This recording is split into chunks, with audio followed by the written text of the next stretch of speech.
भोग के भी नियम हैं। ठाकुर जी के सन्मुख मीठी सामग्री होनी चाहिए पहले, उसके बाद में थोड़ी सकड़ी सामग्री, फिर उसके बाद दूध घर की सामग्री, फिर ऐसे करके एक नियम है ठाकुर जी का। लेकिन एक दिन मुखिया जी ने क्या किया, ठाकुर जी के सन्मुख कड़ी पधरा दी।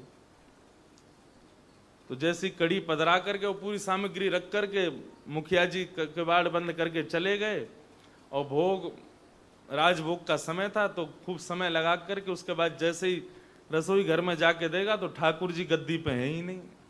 छोटे से इतने से हैं, छोटे से ठाकुर जी है ही नहीं। अब तो खोजें महाराज, नवनीत प्रिया जी कहाँ गए, लाल जी कहाँ चले गए, सब जगह खोजा, कहीं नहीं मिले। तो फिर ये हुआ, एक काम करो छन्नी मंगवाओ। बोले क्यों? सामग्रियों को छानो, कहीं इनमें गिर नहीं गए हों। सारी सामग्रियां छानी, जैसे ही जो सन्मुख कड़ी रखी थी उसको छाना तो उसमें ठाकुर जी डूबे पड़े थे। तो मुखिया जी को लगा कड़ी इतनी भा गई लाल जी को कि उसमें कूदे ही गए। रसोई घर में मुखिया जी ने कह दिया अब रोज कड़ी बनेगी भैया। लाल जी को इतनी बढ़िया लगी कि लाल जी उसमें कूद गए खावे के काज। अब तो रोज कड़ी भोग आवे ठाकुर जी के सामने। 10-12 दिन तक रोज कड़ी भोग पाए। तो एक दिन ठाकुर जी मुखिया जी की स्वप्न में आ गए रात में रोते हुए। मुखिया जी बोले लाल जी कहाँ गए हो, आप रो क्यों रहे हो, सेवा में कोई कमी है गई? बोले कमी है गई? मेरो मुंह को पूरा स्वाद बिगाड़ दियो तुमने, रोज कड़ी खवाओ, रोज कड़ी खवाओ। बोले अरे वादना, आप कड़ी में कूद गए तो हमको लगी कड़ी भाग गई होगी, हमारे रोज कड़ी पवा रहे हैं।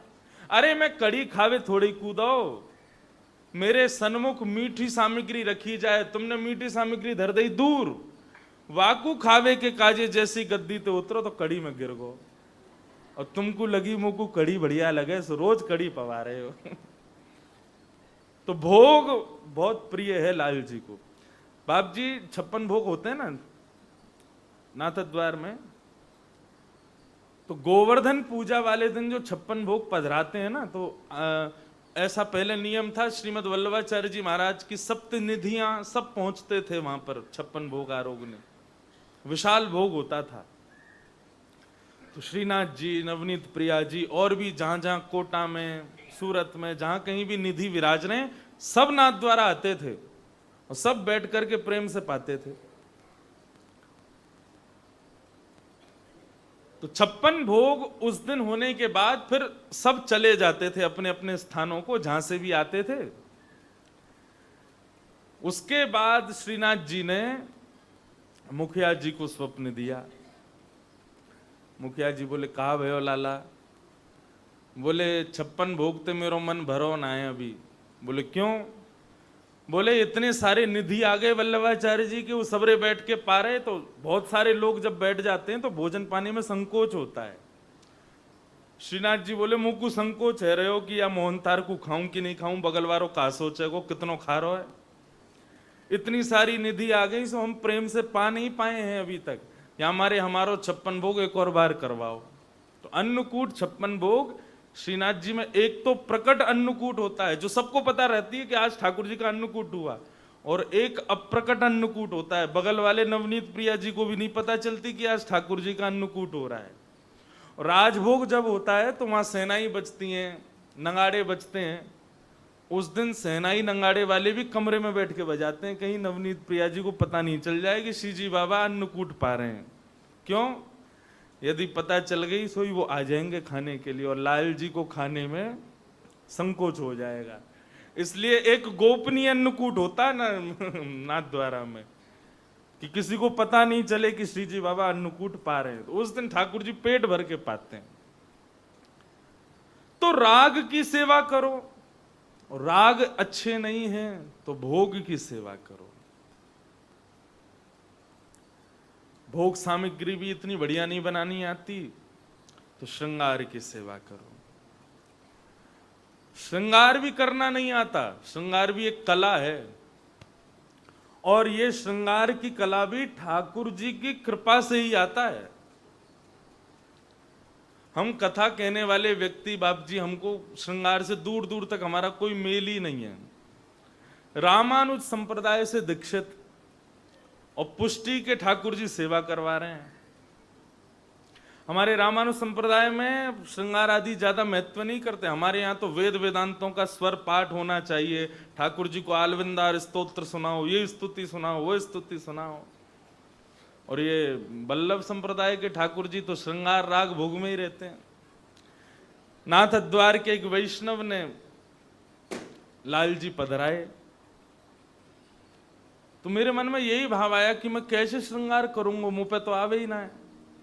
और आप विश्वास माने, प्रथम बार श्रृंगार धराया तब से ठाकुर जी अपने आप ही सिखाते चले गए।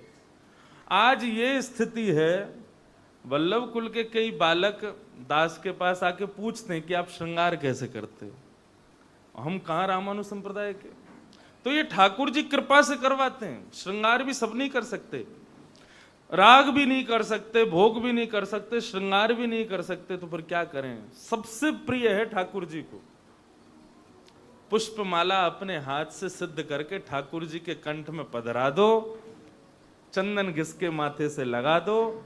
ठाकुर जी को सबसे प्रिय है ये। भागवत में जब कंस को मारने के लिए भगवान जाते हैं, उससे पहले कुब्जा ने चंदन लगाया, ठाकुर जी ने उसके कुरूप को सुंदर बना दिया। माली ने अपने बगीचे की माला पहनाई, ठाकुर जी ने धनवान कर दिया।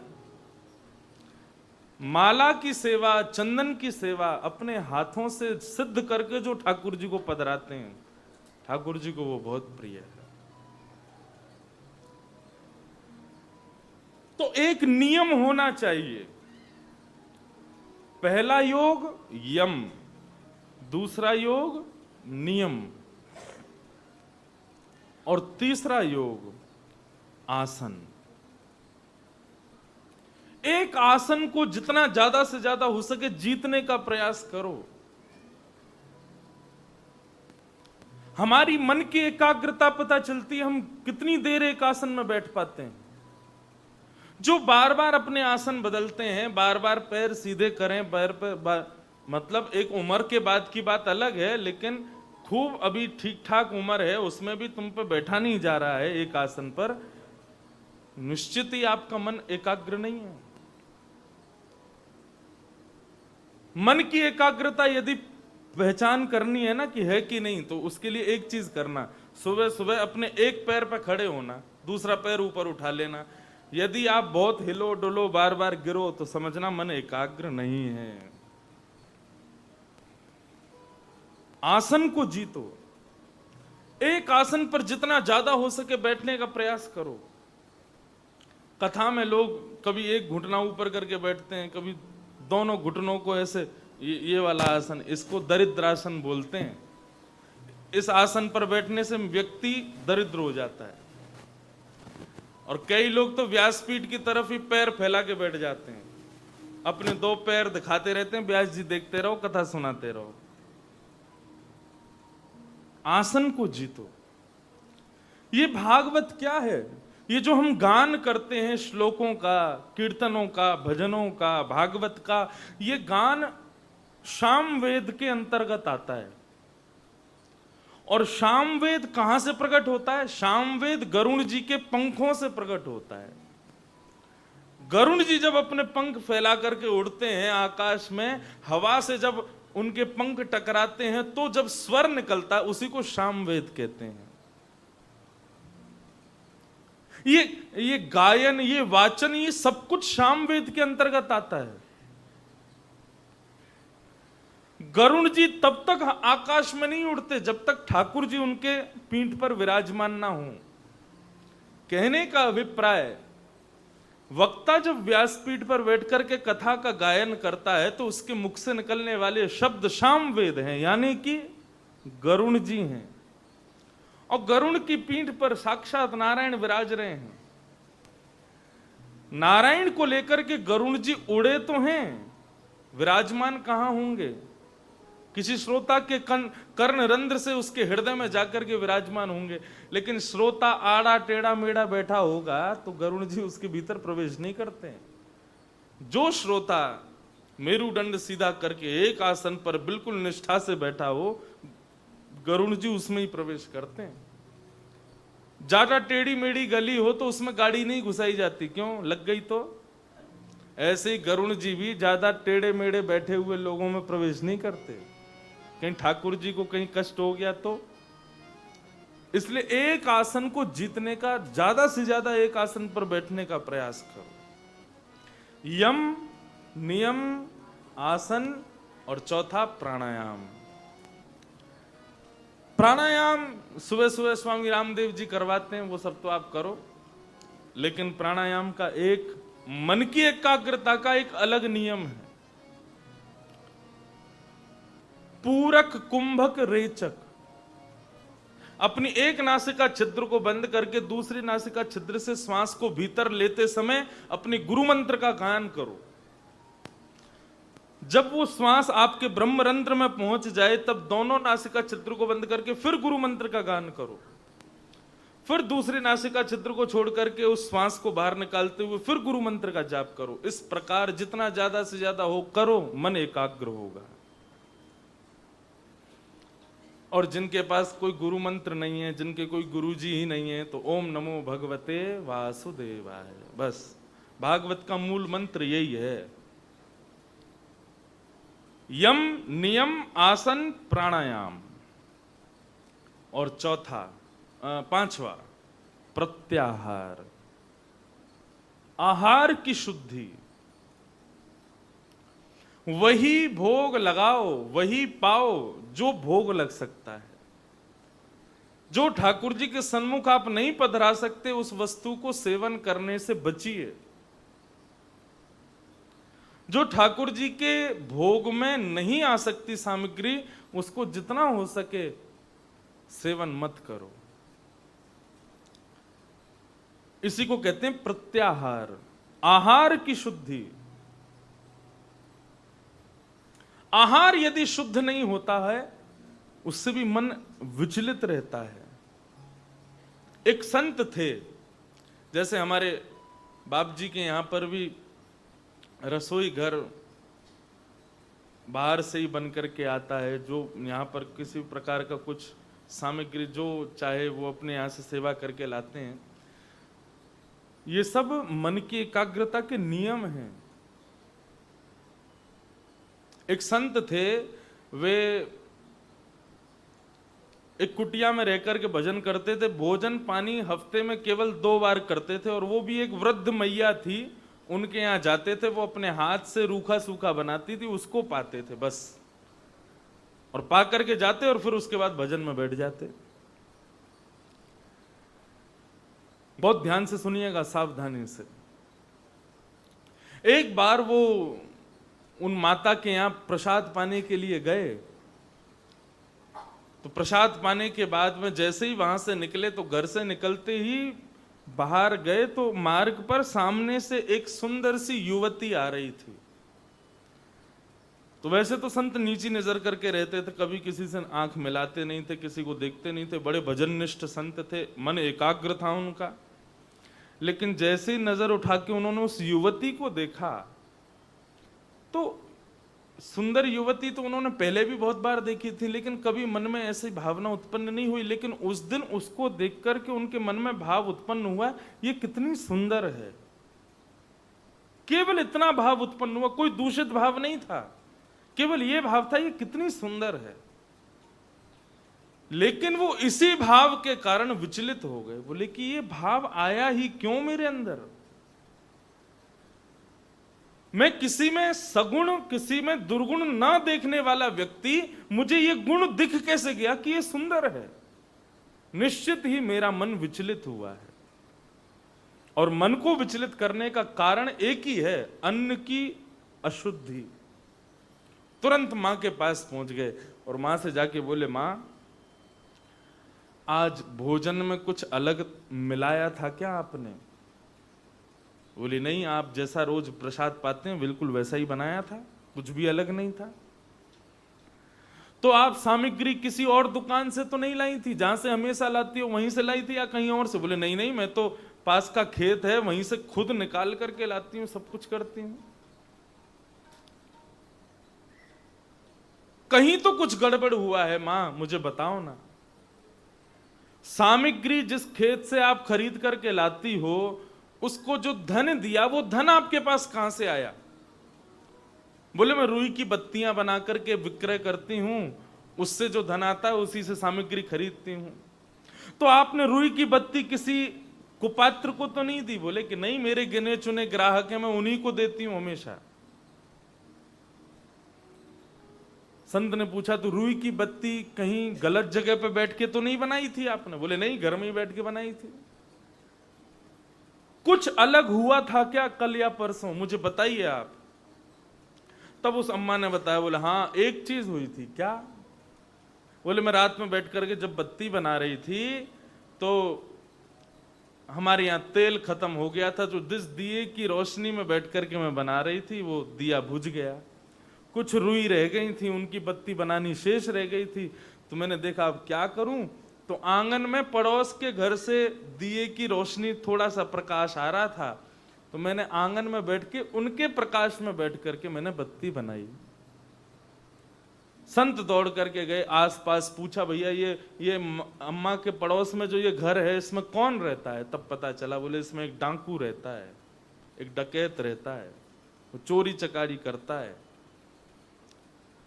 आप विश्वास करें और विचार करें, एक डकैत के घर में अनीति के धन से कमाए गए तेल से प्रज्वलित दिए की रोशनी में बनी हुई बत्तियों के विक्रय से आने वाली सब्जी को सिद्ध करके संत को खिलाया, तो उसके मन में विकार आ गया है।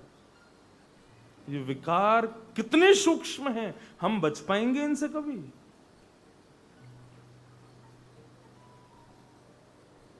इसलिए अन्न की जितनी शुद्धि हो सके उतनी शुद्धि रखने का प्रयास करो। मन में दूषित भाव, मन में विकार, इनको जन्म अन्न की अशुद्धि देती है। हमारे यहां भोग लगाने का प्रचलन क्यों है? और विशेष रूप से हम वैष्णवों में तो बिना भोग के कुछ पाते ही नहीं है। क्यों? बोले ठाकुर जी के सन्मुख जब भोग पधरा दिया जाता है तो ठाकुर जी कुछ खा तो जाते नहीं बेचारे उसमें से। तुम्हारी एक आध रोटी कम होती हो, चावल कम होते हो, दाल बिल्कुल यथावत रहती, कुछ कम तो होता नहीं। क्यों? ठाकुर जी के सन्मुख पधराने का भाव ही यही है। एक भाव तो ये है हमारा कि ठाकुर जी भोग लगावें, और दूसरा भाव ये है कि ठाकुर जी अपनी दृष्टि एक बार भोग पर यदि पधरा देंगे तो इनमें जो भी विकार होंगे वो नष्ट हो जाएंगे। इसलिए अन्न की शुद्धि बहुत जरूरी है। यम, नियम, आसन, प्राणायाम, प्रत्याहार, ये 5 आसन यदि आपने कर लिए अष्टांग योग के, तो 3 आसन आपको करने नहीं पड़ेंगे, वो अपने आप हो जाएंगे। ध्यान, धारणा और समाधि। आज ध्यान लगाने के लिए बैठते। बंबई में एक बार कथा कर रहा था तो एक वैष्णव मेरे पास आया। बोले महाराज जी हमसे माला नहीं जपी जाती। मैंने कहा क्यों? बोले जैसे ही माला लेकर के आंख बंद करते हैं तो आंख बंद करके ठाकुर जी तो दिखते नहीं, नाचती हुई अप्सराएं दिखती हैं। उन अप्सराओं में मन लग जाता है। ये ध्यान करना इतना आसान नहीं होता। मंदिर में हम लोग दर्शन करने के लिए जाते हैं, कई लोगों को दर्शन करते हुए देखा, वो ठाकुर जी के सामने खड़े होकर हाथ जोड़ते हैं, आंख और बंद कर लेते हैं। तो ये तुम दर्शन करने आए हो, आंख ही क्यों बंद की? फिर अष्ट सखाओं में एक सखा गाते हैं, ठाकुर जी के सन्मुख जाओ तो देखूं नंद कुमार, नयन भर देखूं नंद कुमार, नयन भर देखूं नंद कुमार। ठाकुर जी को जितना है सके अपने नेत्रों में भर करके देखो। सब लोग शांति से बैठ जाओ, जिसको जहां जगह मिले वहां बैठ जाओ और सावधानी से सब कथा सुनो। तो यम, नियम, आसन, प्राणायाम, प्रत्याहार, ये 5 आसन आपको करने हैं अष्टांग योग के। 3 आपको करने नहीं पड़ेंगे, अपने आप हो जाएंगे। ध्यान, धारणा, समाधि। दर्शन की विधा कैसी होनी चाहिए? मंदिर में जाएं, ठाकुर जी को देखो, नेत्रों में भर लो उनको, और फिर मंदिर से बाहर निकल करके तुरंत वहीं किसी कोने में बैठ जाओ और नेत्र बंद करके जो छवि आप अंदर देख के आए हो उसी छवि को वहां निहारो। मंदिर में भीड़ बहुत होती है, इतनी देर खड़े नहीं हो सकते, तो एक संग ठाकुर जी को देख लो और बाहर आके नेत्र बंद करके वही स्वरूप देखते रहो। ऐसे ध्यान लगाओ। आप 5 मिनट बाहर बैठ करके उस स्वरूप का दर्शन करेंगे, फिर जोधपुर लौट करके आ जाओ, चाहे जैसलमेर चले जाओ, चाहे कहीं और चले जाओ, आप जब कभी भी नेत्र बंद करोगे ना, वो स्वरूप तुरंत आपको दिख जाएगा। इसी को कहते हैं धारणा। और एक दिन इस धारणा की प्रैक्टिस करते करते करते करते किस परिस्थिति में पहुंचोगे? समाधि। फिर नेत्र बंद करके आप जिस ठाकुर को देखना चाहो उस ठाकुर को देख लो, जिससे बात करना चाहो, जिसका श्रृंगार करना चाहो, जिस ठाकुर की आरती करना चाहो, उस ठाकुर के साथ में सारी लीलाएं कर सकते हो केवल नेत्र बंद करके। यह है अष्टांग योग। मन की एकाग्रता इनसे होती है।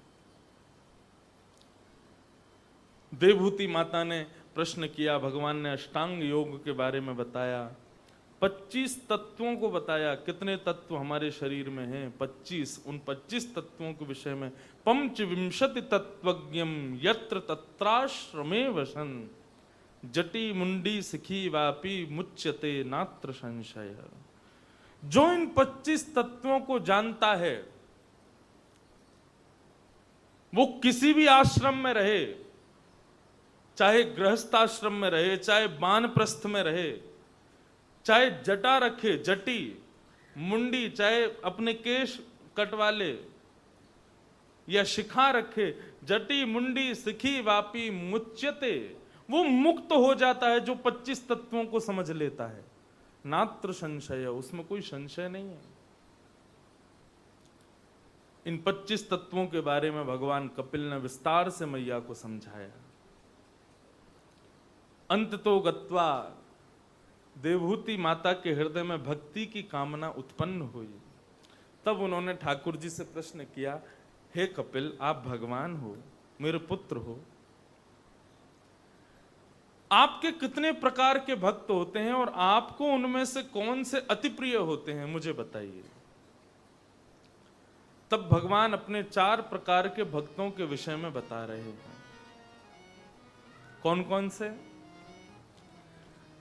तामस, राजस, सात्विक और चौथा निर्गुण। ये 4 प्रकार के भक्तों के बारे में ठाकुर जी ने बताया। बहुत ध्यान से सुनना। मां, मेरा पहला भक्त है तामसी भक्ति। ये तामसी भक्त का गुण क्या है?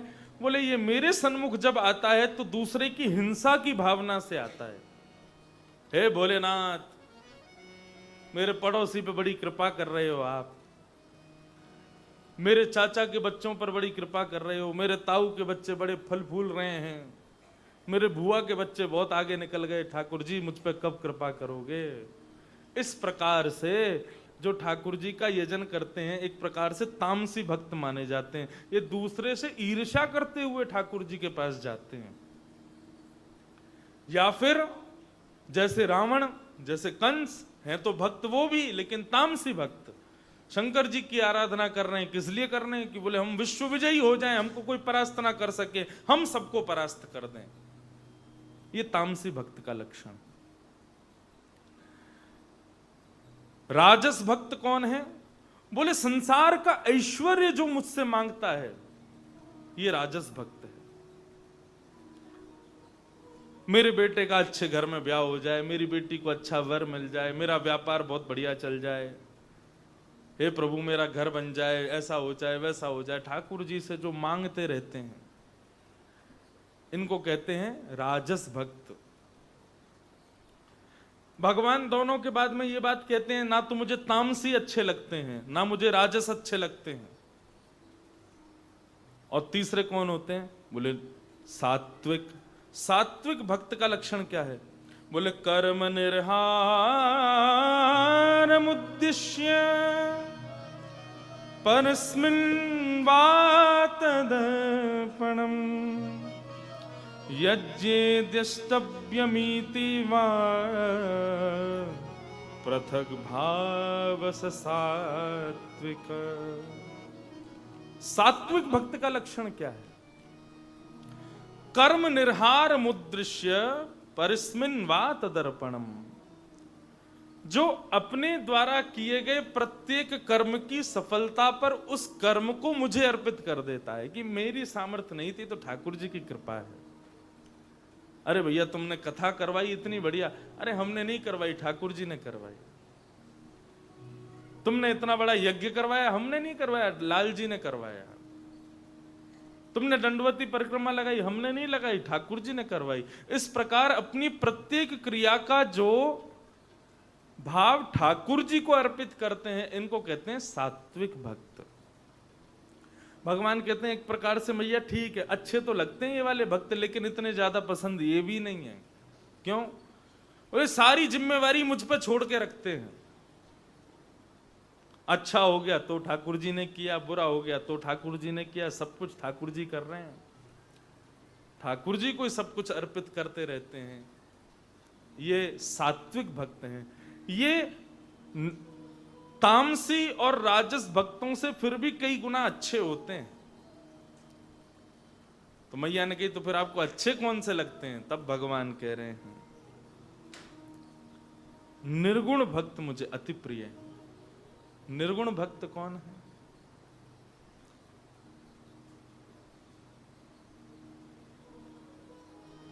गोपियां कह रही हैं मन ना रहे 10-20, एक हथों सो गयो श्याम संग, को राधे को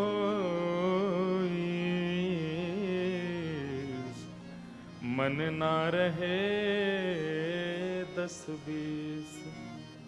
हे उद्धव, ये ब्रज की गोपियां मैया जिनका निर्गुण प्रेम है मेरे प्रति। कैसा प्रेम?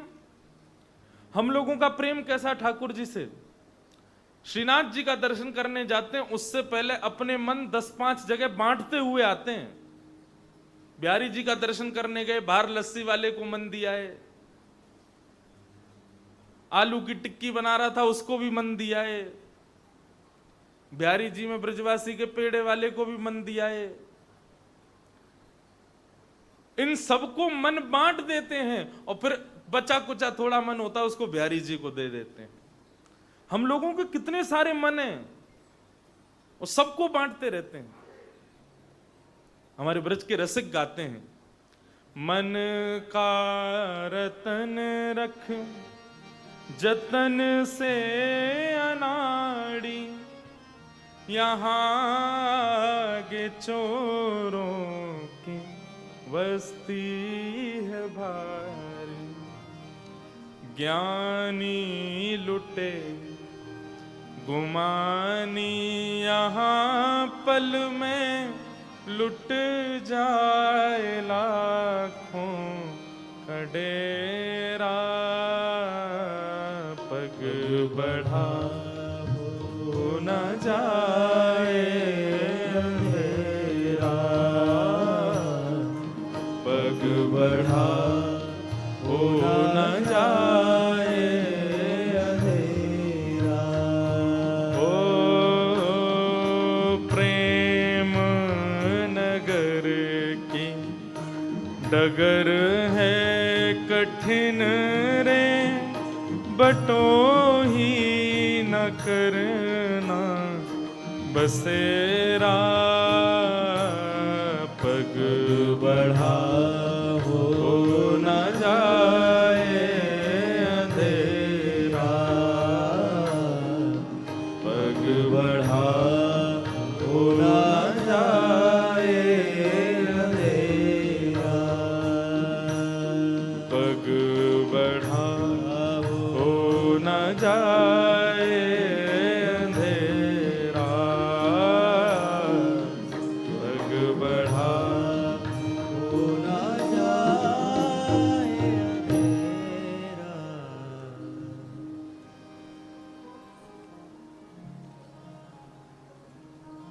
सब लोग इधर देखो, यहां देखो, कथा सुनो ध्यान से। हे भगवान, हम भूल जाते हैं कभी कभी कथा। क्या बता रहा था मैं? हाँ, मन का रतन रख जतन से अनाड़ी।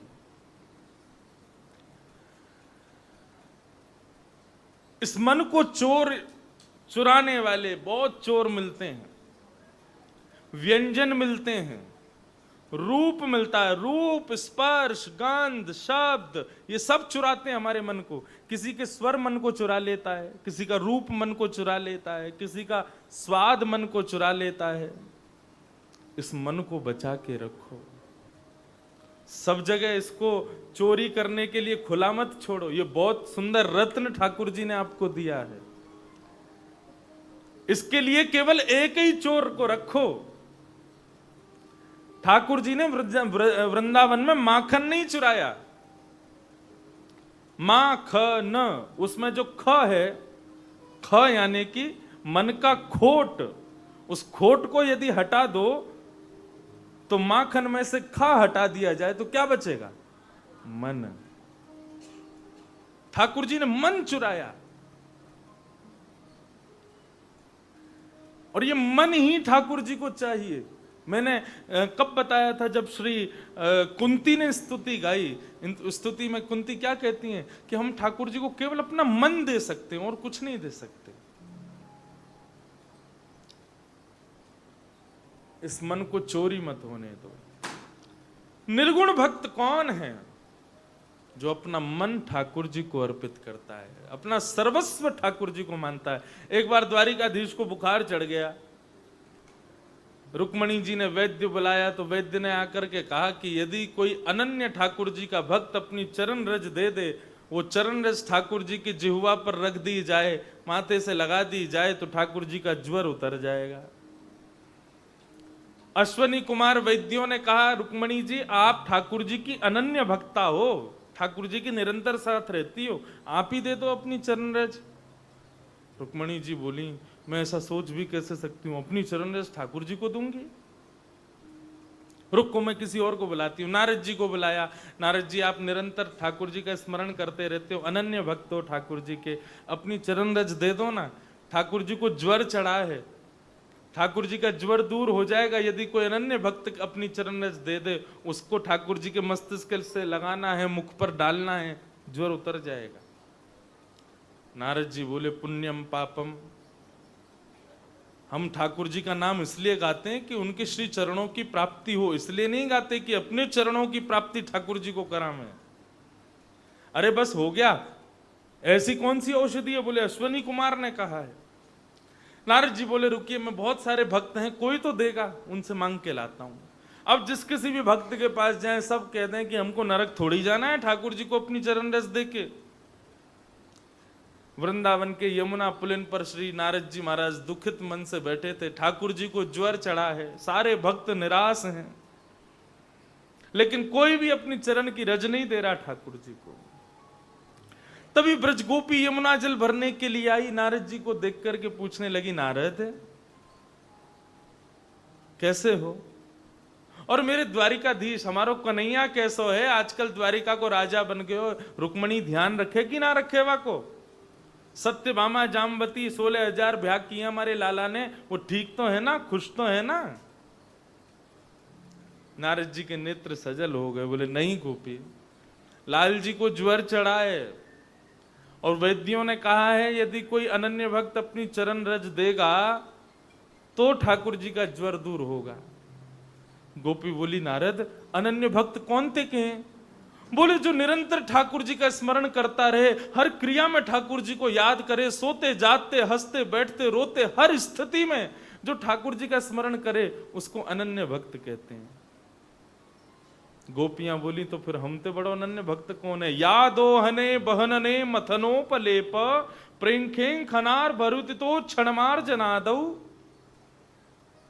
गाय के दूध निकालते समय भी कृष्ण का स्मरण करती हैं, अपने घर में गोबर का चौका करते समय भी कन्हैया को याद करती हैं, भोजन बनाते समय भी कृष्ण का स्मरण करती हैं, सोती हैं कृष्ण स्मरण करके, उठती हैं कृष्ण स्मरण करके। हमसे बड़ो अनन्य भक्त कौन होएगा?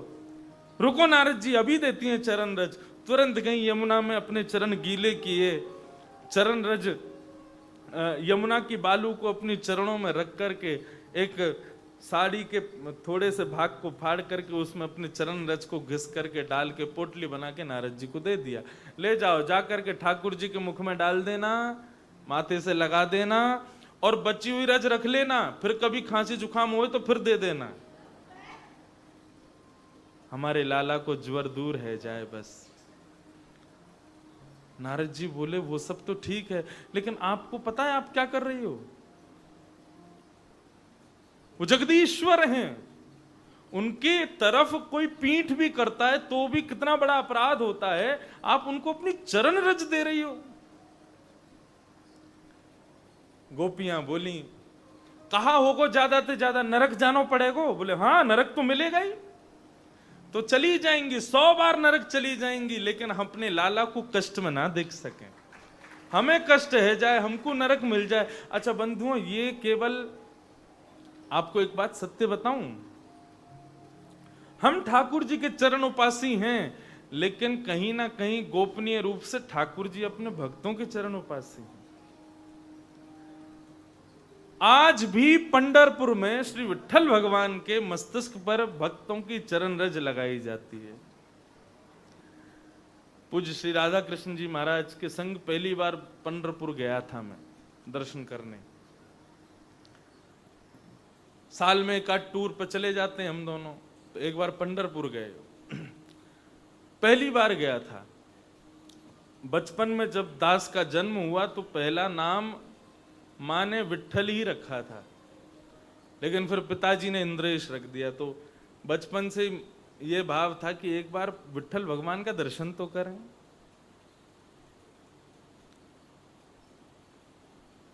सुंदर ते ध्यान उभे विटेवर, इतने सुंदर हैं श्री पंडरीनाथ भगवान। तो उनका दर्शन करने के लिए जब गए महाराज जी के साथ, तो सुबह का अभिषेक का दर्शन किया, अभिषेक के बाद फिर श्रृंगार का दर्शन किया, तो श्रृंगार पूरा हो गया। उसके बाद केसर चंदन का बढ़िया यहाँ पर गोल गोल माथे पर टीका लगाया श्री पंडरीनाथ भगवान के, स्वर्ण मुकुट विराजमान किया। तभी एक पुजारी जी और हाथ में ऐसे घिसते हुए आ रहे थे चंदन, काला काला सा टीका, और लेकर के ठाकुर जी के बीच में पधरा दिया। मैंने महाराज जी से पूछा, महाराज जी ये क्या? बोले पुजारी जी से पूछते हैं, रुको। पुजारी जी को बुलाया, बोले, मैंने कहा ये ठाकुर जी को आपने सब धरा, ये काला सा क्या लगाया? जैसे हमारे वृंदावन बिहारी लाल जी को चोबा लगाया, चोबा उसका खस का चोबा, कैसे समझाएं? खस की कींच होती है, खस का जो इत्र होता है उसका जो गाढ़ापन होता है उसको चोबा कहते हैं। वो ठाकुर जी को बिहारी जी के मुखमंडल पे लगाया जाता है, वो भी काला काला होता है। हमने कहा ये चोबा लगाया आपने? बोले नहीं, चोबा नहीं है। मैंने कहा क्या है फिर ये? बोले महाराज श्री पंडरीनाथ भगवान यहाँ पर भक्तों को दर्शन देने के लिए कमर पर हाथ रखे और ईंट पर खड़े हैं, और यहां ठाकुर जी भक्तों को दर्शन देने के लिए नहीं खड़े, पुंडलीक का दर्शन करने के लिए खड़े हैं, क्योंकि पुंडलीक अपनी माता पिता की सेवा में व्यस्त है। जब पुंडलीक अपने माता पिता की सेवा से निवृत्त होगा तब वो ठाकुर जी के सन्मुख आएगा, तो उसके दर्शन के लिए ठाकुर जी खड़े हैं। पंडरीनाथ भगवान की कथा तो सबको पता है ना, क्यों खड़े हैं वो? तो पुंडलीक की प्रतीक्षा में खड़े हैं। यहां पर ठाकुर जी भक्तों के लिए नहीं, भक्त के दर्शन को खड़े हैं। अब यहां इतने सारे भक्त दर्शन करने आ गए कि महाराज लाखों की तादाद में लोग लाइन लगा के खड़े रहते हैं, भक्तों को कष्ट होता है। तो इसलिए ठाकुर जी ने यहां नियम बना दिया कि जितने भी भक्त दर्शन करने के लिए आवे, कतार में खड़े हो में, सब दर्शन करके जब जावे, रात्रि को पूरे मंदिर की झाड़ू लगा करके सबकी चरण रज में चंद्रभागा का जल मिला करके उस चरण रज के लेप को हमारे मस्तिष्क से लगाया करो। तो पूरे पंढरपुर में जहां भक्तजन खड़े होते हैं वहां की रज को चंद्रभागा में मिला के ठाकुर जी को उसका तिलक लगाया जाता है। कहीं किसी भक्त को यदि कष्ट हुआ हो हमारे दर्शन में, तो ठाकुर जी उनके चरण रज को माथे से लगा के क्षमा मांगते हैं। ऐसे पुंडलीक भगवान, ऐसे पंडरीनाथ भगवान। ठाकुर जी तो भक्तों के चरण उपासक हैं। तो भगवान को कौन प्रिय है? निर्गुण भक्त प्रिय है। जिसके अंदर नैर्गुण्य है वो ठाकुर जी को अति प्रिय है। इस प्रकार से भगवान ने अपने 4 प्रकार के भक्तों के विषय में बताया। आगे ठाकुर जी ने बालक जन्म लेने से पूर्व 9 महीने मातृगर्भ में क्या क्या करता है वो सब ठाकुर जी बताते हैं। इसमें विशेष रूप से ठाकुर जी कहते हैं कि जब बालक 7वें महीने में होता है तब मेरी स्तुति गाता है। तो 7वें महीने में माताओं को चाहिए कि बालक को खूब कथा सुनावें, उसको खूब भजन पूजन आदि करवावें। 7वें महीने में बालक सबसे ज्यादा कष्ट पाता है अपनी मातृगर्भ में। उस समय ठाकुर जी की स्तुति गाता है। यदि उसको कथा भागवत सुनवाई जाए उस समय तो बालक बड़ा प्रसन्न होता है। अंदर ही अंदर उसके लिए औषधि का काम करती है कथा। इस प्रकार ठाकुर जी ने माता को सब बातें बताई, नरक के बारे में बताया, कैसे लोग जाते हैं, सब कुछ बताते हुए अंत में देवहूति माता से भगवान ने पूछा, माँ आपने मुझसे इतने प्रश्न किए, मैंने सबका उत्तर दिया, अब मैं पूछ रहा हूं मेरी इन सारी बातों से आपको क्या समझ में आया, इनका सारभूत क्या है, मुझे बताइए। तब देवहूति माता ने बताया कि अहो वतस्वपचोतो गरियान् यज्जिह्वाग्रे वर्तते नाम तुभ्यं ते पुस्तपस्ते जुहुवो स्वस्निरार्या ब्रह्मानुचूनाम गृह्णन्ति ते। हे प्रभु, आपके बताए गए सारे संवाद से मुझको एक ही बात समझ आई। क्या? गोकोटि दानम ग्रहणेषु काशी माघे प्रयागे यदि कल्पवासी यज्ञासुतम मेरु सुवर्ण दानम गोविंद नामना न भवेत ततुल्यम। करोड़ों गायों का यदि दान किया जाए उसका जो फल होगा, ग्रहण के काल में काशी में स्नान करने का जो फल होगा, माघ के महीने में प्रयाग में रह करके 1 महीना कल्पवास करने का जो फल होगा, अनंत यज्ञ करने का जो फल होगा, मेरु पर्वत के समान स्वर्ण दान करने का जो फल होगा, इन सबका फल यदि एक पड़ले में रखा जाए और एक पड़ले में केवल गोविंद नाम रखा जाए तो गोविंद नाम भारी होगा। ये सारे इन सब का फल हल्का पड़ जाएगा। आपके नाम का गान, आपके नाम का स्मरण, आपके नाम का भजन अति श्रेष्ठ है। आपके नाम में इतनी सामर्थ्य है कि उसके आगे समस्त प्रकार के पुण्य फीके हैं। हरि नाम लेने वाला, हरि नाम गाने वाला, हरि का है प्यारा, हरि का भजन करो, हरि है हमारा, हरि का भजन करो, हरि है हमारा,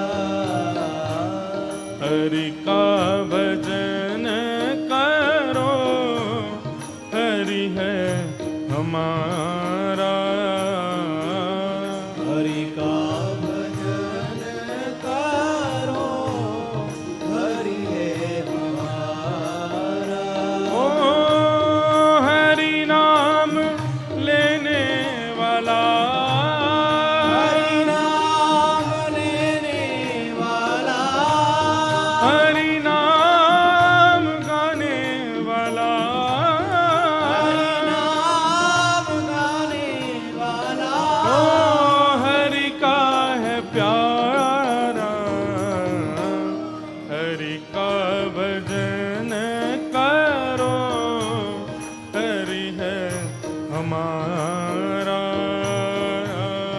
हरि का भजन करो, हरि है हमारा। ओ हरि का भजन करो, हरि है तुम्हारा। हरि का भजन करो, हरि है तुम्हारा। करो भजन सभी लोग। जय हो।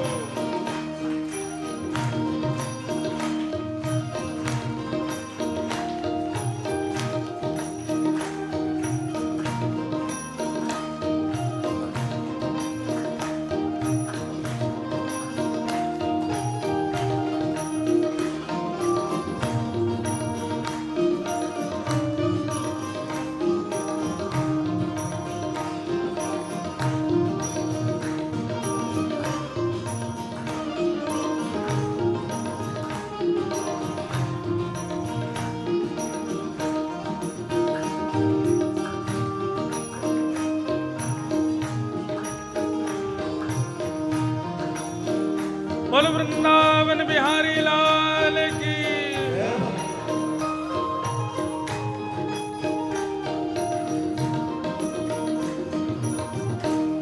हरि नाम से तेरा काम बनेगा।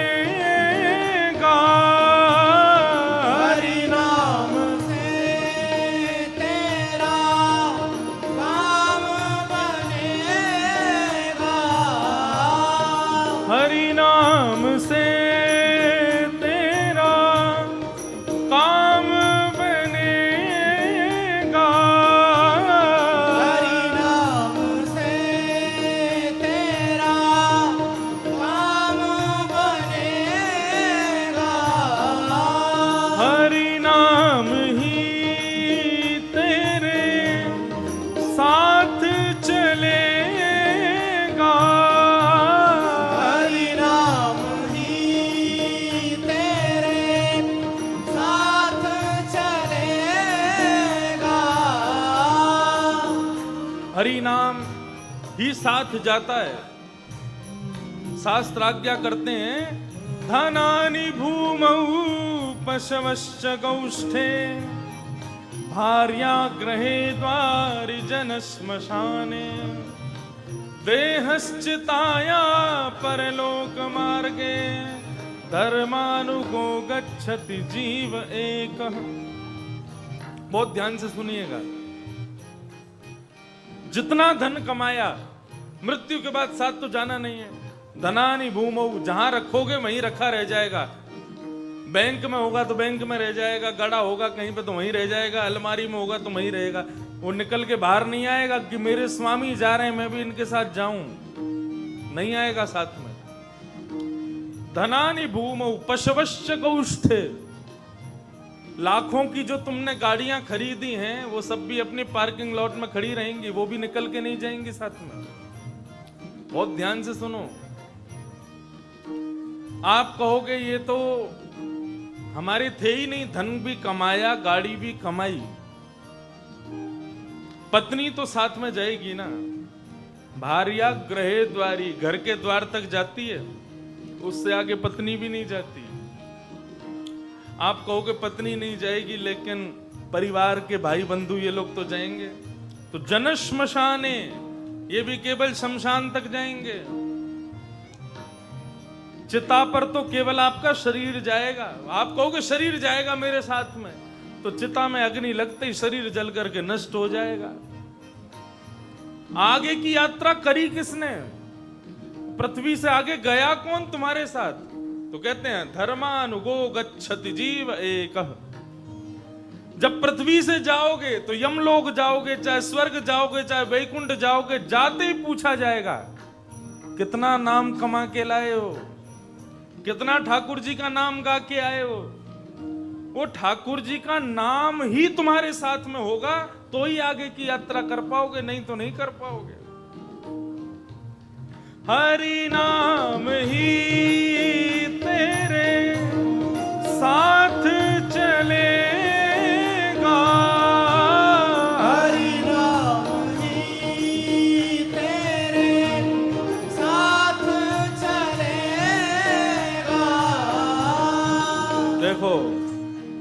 नाइंसाफी होती हमारे साथ। मैं अकेला और आप हजारों, मैं तो पूरा जोर लगा के गाता हूं और आप ऐसे थोड़ी होता है। भगवान स्वयं अपने भक्तों के लक्षण बताते हैं। वहां क्या कहते हैं? वाग गदगदा द्रवते यस्य चित्तम रुदत्त भिक्षणम हसति क्वचिच्च विलज्ज उद्गायत नृत्यते च मदभक्ति युक्तो भुवनम पुनातु। नारद जी ने पूछा, सब जगह ये तो बताया कि भगवान कौन है, भगवान कौन। भगवान से पूछा, आप बताओ आपका भक्त कौन है। भगवान स्वयं अपने भक्त का परिचय दे रहे हैं।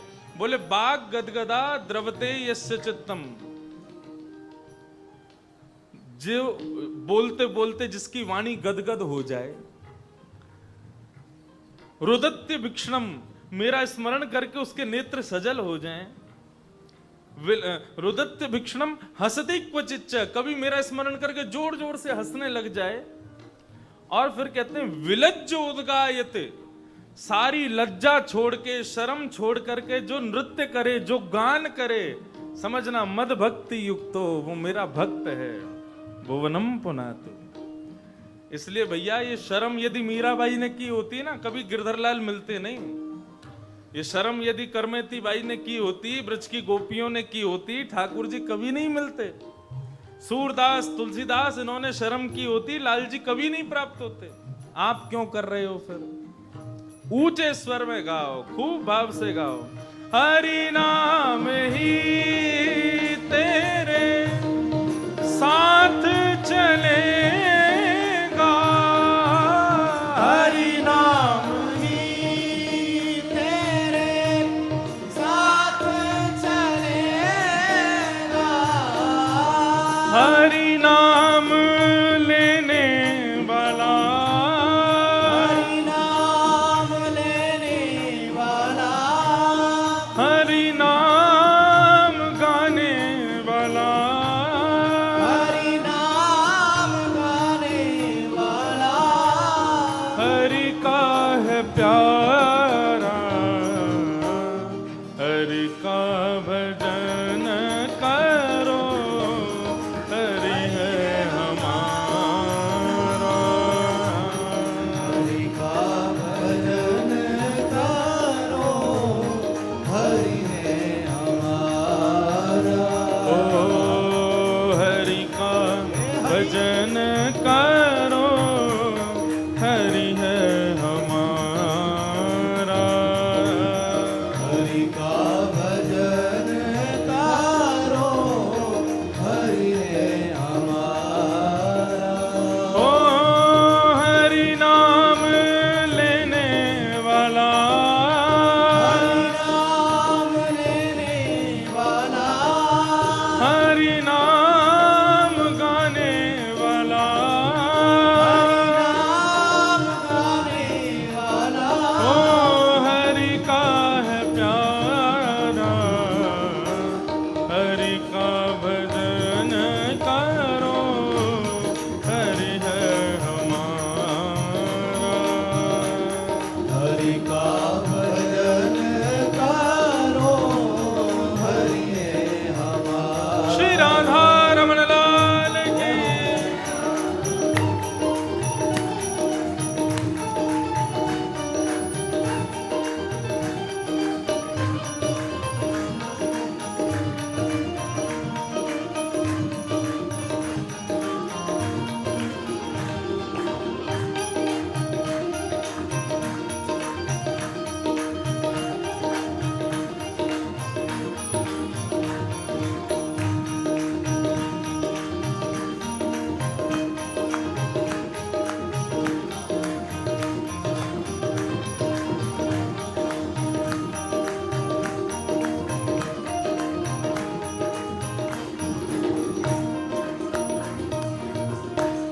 कोई कहे राधे श्याम, कोई कहे सीताराम, कोई कहे राधे श्याम, कोई कहे सीताराम। कोई गिरधर गोपाल,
जय जय गोविंद बोलो